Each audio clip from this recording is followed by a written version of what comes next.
বুয়েটের মেধাবী শিক্ষার্থী আবরার ফাহাদের হত্যাকাণ্ডের সত্য ঘটনা অবলম্বনে নির্মিত শর্ট ফিল্ম রুম নম্বর ২০১১ নির্মাণ করেন তরুণ নির্মাতা শেখ জিসান আহমেদ। রুম নম্বর ২০১১ এবার মুক্তি পেতে যাচ্ছে ইউটিউবে। ২০১৯ সালের ৭ই অক্টোবর বুয়েটের শেরেবাংলা হলে পিটিয়ে হত্যা করা হয় আবরার ফাহাদকে।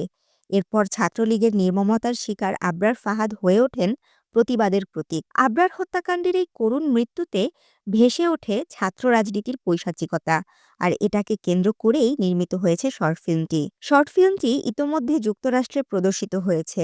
বাংলাদেশে যশোরের মনিহার সহ বেশ কয়েকটি সিনেমা হলে এবং জাহাঙ্গীরনগর বিশ্ববিদ্যালয় সহ বেশ কয়েকটি ক্যাম্পাসে শর্ট ফিল্মটি প্রদর্শিত হয়েছে।